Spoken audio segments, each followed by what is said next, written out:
ሊሆን ይችላል ላይሆንም ግን ይችላል።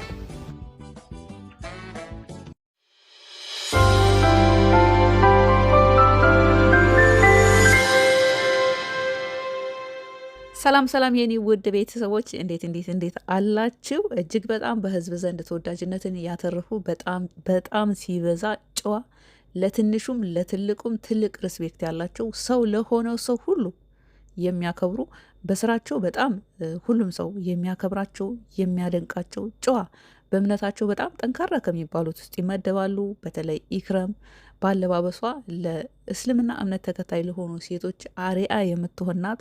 በጣም ጠንቃቃ ናት። ቆንጆ ቢዩቲፉል ናት። እንደው አንዳንድ ሰው ሀበሻ ነሽ የሚል ጥያቄ ያቀርቡላታል። እኔ የሀገሬ ልጅ እንደሆነ ካሁን በፊት ነግራችኋለሁ። በቲክቶክ በሚሊዮን የሚቆጠር ተከታይ ያላቸው፣ በዩቱብም እንደዛው ቪዲዮ ሲለቁ ሁሉም ሰው በፍቅር ነው የሚጠብቃቸው። ቪዲዮቸው በሚሊዮን ነው የሚታየው። የማስታወቂያ ስራ ሲሰሩ እምነታቸውን የማይነካ ባህላቸውን የመጡበትን ማህበረሰብ በማይነካ መንገድ ነው የሚሰሩት።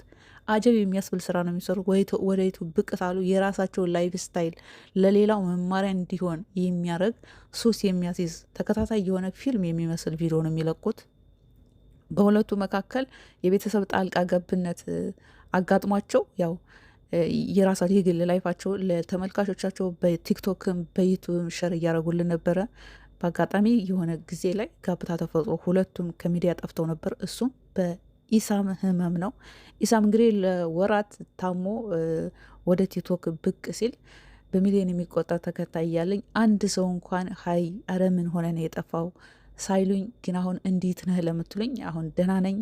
ሐኪም ያዘዘኝን በአግባቡ ባለመጠቀሜ ያው ድጋሚ ለህመም ታደርጌ ነበረ። አሁን ግን ደህና ነኝ የሚል መስ በራሱ በቲክቶክ ገጹ ላይ የታመመበትን የደረሰበትን የእግር ህመም ስብራት በቪዲዮ መልክ አቅርቦ አረ ይሄማ ፕራንክ ነው እያሉ ብዙዎች ሲያውጠለጥሉት ነበረ። ግን ነገሩ እውነት ሆኖ ተገኝቷል። በዚህ ህመሙ ላይ ግን ኢክረም እንዳላስታመመችው ብቸኛ እንደሆነ በሚሊዮን የሚቆጠር ተከታይ እያለው እንኳን አንድ ሰው ሊጠይቀው ባለመቻሉ ያው የወቀሳም አይነት ቪዲዮ ነበር የለቀቀውና ለምን ኢክረምስ ቤተሰብስ ብቻ ብዙ ጥያቄ በዛ ቪዲዮ ስር ተጠይቆ ነበር። በሁለተኛ የቀጥታ ላይቡ ላይ ገብቶ እንግዲህ ኢክረም የሚወዳት እኛ ሁላችንም የምንወዳት ኢክረምና ኢሳም እንግዲህ እንደተለያዩ እኔ አላማ አለኝ፣ እኔ ግብ አለኝ፣ እኔ እቅድ አለኝ፣ ያንን አላማዊ ማሳካት ነው የምፈልገው። አሁን ማግባት አልፈልግም። ኢክረም ደግሞ አሁን ላይ ማግባት ትፈልጋለች። ስለዚህ የእሷም እድሜ እንዲሄድ አልፈልግም።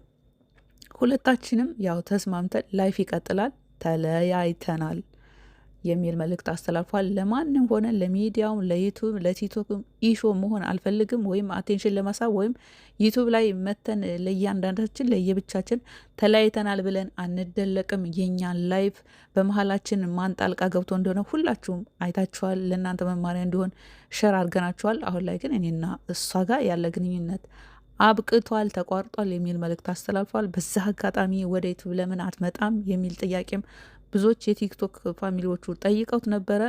በቅርቡ እመጣለሁ፣ ግን ዩቱብ ላይ ስመጣ ከኔ ጋር ሆና የምትሰራ ሰው እፈልጋለሁ። ሰው በአምሳሉ የተፈጠረው ሁሉም ሰው እንዳፈጣጠሩ ውብ ነው፣ ግን ደግሞ ለካሜራ ለቪዲዮ የምትሆን ሴት እፈልጋለሁ ከኔ ጋር የምትሰራ። ግን ደግሞ ስመጣ እሷን ታግ እያረጋችሁ እሷን ኮመንት እያረጋችሁ እኔን እንድታሸማቅቁኝ አልፈልግም የሚል መልእክት በቪዲዮ ማስረጃ ለቆ ነበረ። ያለው በቃ ጊቭ ኤንድ ቴክ ነው ላይፍ። ጊቭ ኤንድ ቴክ አደረግን፣ ፈታን። ገባችሁ? ድራማ የለም ላይፋችን ላይ። ነገ እኔና እሷ ተጣልተናል ብለን ነገ ዩቲዩብ ላይ ደግሞ ታረቅን ብለን መተን ቪው እንዲኖረን አይደለም። አልሐምዱሊላህ ቪው አለን፣ አላነሰንም። ታውቃላችሁ በደንብ የቪው ችግር የለብንም። ግን እኔ በጣም መስራት ፈልጋለሁ። የኔ ፓሽን በጣም ጥግ ድረስ መሄድ ነው። በዚህ በአርቱም ደረጃ እስከ ፊልም ድረስ ምናምን መስራት ነው። እሷ ደግሞ ዳትማች ፍላጎቷ ላይ ሆነ አይችልም። እሷ ማግባት ብቻ ይሆናል የምትፈልገው። ሶ የኔና የሷ አላማ አንድ ስላልሆነ እና ደግሞ እኔ ደግሞ አንድ ሴት እድሜዋ ስለሄደ ማግባት ስላለባት አይደለም ማገባው። ለኔ ሚስት ስትሆን ከኔ ጋር ስንከባበር እንደ ሚስት ስታይኝ እንደ ባል ስታይኝ ምናምን ነው። ሶ አላማችን አንድ ስላልሆነ ከኔ ጋር አጣብቄ እድሜዋንም ከዚህ በላይ በቃ መወሰን ነው ባጭሩ። ከዚህ በላይ እንድትሄድ አልፈልግም። ከዛ ቀን ጀምሮ እንዴት ተጣልተንም በቃ እንጂ እና ደግሞ ለክስክስ ሞኝ አይደለም። ከብዙ ሴቶች ጋር መሰራው እናንተም ፍራቻ ነው። ነገም ደግሞ ታጋቡኝና ከአንዷ ጋር ብቻዬን መስራት አልችልም። ቢኮዝ ኦፍ አሁን እኔ ታመሜ ከተነሳ በኋላ ያለሷ ማስታወቂያ መስራት አልችልም። ገባችሁ? ቪዲዮ ያለሷ በሰራ አይወጣልኝም፣ ወይንም ኮመንቱ እንዳለ እሷ ነው የምትሆነው ምናምን። ሶ ይሄ ነገር ስለከበደኝ ማለት ነው ብቻዬን መቆም ትንሽ ያስቸግረኛል። ኢንሻአላህ ግን ቆማለሁ ኢንሻአላህ። ሌላ እኔ አልወድም ኢሹ መሆን ምናምን። ሌላው እንግዲህ ከመግቢያ ላይ የሰማችሁት አጭርዬ መልእክት ያለው ቪዲዮ እየተለቀቀው በኢሳም በቲክቶክ ገጹ ላይ ነው። ይህንን ቪዲዮ ሲለቅ ሜንሽን ወይም ታይትል የተጠቀመው በጣም የሚገርም የሚደንቅ ታይትልን አይቼ ነው ባይዘዌ ቪዲዮን ያመጣሁት። ክብራቸውን ለሚጠብቁ ሴቶች በሙሉ ይድረስልኝ የሚል ታይትል ነው የተጠቀመው። ይህን ቪዲዮ ካያችሁ በኋላ እኔ መኪና አለኝ፣ እኔ ብር አለኝ፣ እኔ እውቀት አለኝ፣ እኔ ሀብት አለኝ፣ በቃ ከኔ በላይ ቆንጆ፣ ከኔ በላይ አነጋገር፣ ከኔ በላይ ፌመስ፣ ከኔ በላይ ተከታይ ያለው፣ ከኔ በላይ በቃ ንግግር የሚችል፣ ከኔ በላይ ሁሉ ነገር፣ ከኔ በላይ የምትሉ እኔ ብቻ ልናገረው፣ እኔ ብቻ ልሁነው፣ እኔ ብቻ ልደመጥ ኢቭን የምትሉ በሶሻል ሚዲያ ላይ ይህም ቪዲዮ ካያችሁ በኋላ ረገብ ትላላችሁ ብዬ አስባለሁ።